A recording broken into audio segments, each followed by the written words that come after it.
నకిరికల్లు మండలం త్రిపురాపురంలో ఉన్న తన పొలానికి సంబంధించి పట్టాదారు పాస్ పుస్తకం మంజూరు చేయాలని కోరుతూ తన పొలం సమస్య పరిష్కారం కోసం గత 32 సంవత్సరాలుగా తిరుగుతున్నానని రిటైర్డ్ సైనిక ఉద్యోగి పొందుగుల వెంకటరెడ్డి ఆవేదన వ్యక్తం చేశారు.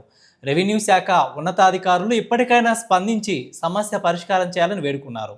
తన సమస్య పరిష్కారం చేయకపోగా తాను చనిపోయినట్లు రెవెన్యూ అధికారులు రిపోర్టు ఇచ్చారని వెంకటరెడ్డి ఆవేదన చెందారు.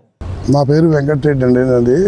నాకు త్రిపురాపురం నకిరికల్లు మండలంలో త్రిపురాపురం అనేది సర్వే నెంబర్ 5/2లో నా పొలం ఉన్నది. అది నేను 1993లో తీసుకొని దాని నిమిత్తం మైనింగ్ క్వారీ చేశాను. ఆ క్వారీ నిమిత్తం నేను కొనుక్కొని ఉంటే దాన్ని ట్యాంపరింగ్ చేసి రికార్డులన్నీ ట్యాంపరింగ్ చేసి నకిరికల్లు ఎంఆర్ఓ అనే అతని ట్యాంపరింగ్ చేసి రికార్డులు మాయం చేసేస్తే దాని మీద నేను హైకోర్టు పోయాను, సివిల్ కోర్టు పోయాను, తర్వాత లోకాత్కు పోయాను, స్టేట్ హ్యూమన్ రైట్స్కి పోయాను. నేను ఆ స్టేట్ హ్యూమన్స్ పోయి ఆర్డర్ తెచ్చుకున్నాను. అయినా కూడా దాని మీద లీలా సంజీవ్ కుమార్ అనే అతని ట్యాంపరింగ్ చేసి పట్టాలను పోరంబోగు చేసి అక్కడ మెయింటైన్ చేసి 5 సంవత్సరాలు కౌంటర్ పడేయకుండా, లోకాయుక్తులు 4 సంవత్సరం కౌంటర్ పడేయకుండా, లోకాయుక్తులు చచ్చిపోయినట్టుగా నాకు ఆర్డర్ క్లోజ్ చేసి నన్ను అనేక ఇబ్బందులు పెట్టి దాని మీద లేదు నేను ప్రైమ్ మినిస్టర్, రాష్ట్రపతి, governor, chief secretary, principal secretary, vigilance enforcement, vigilance commissioner, revenue commissioner, ACB, CBCID అనేక మందికి తెలియపరిచి నేను 2 లక్షల అర్జీలు 3,500 అక్నాలజ్మెంట్ పెట్టాను.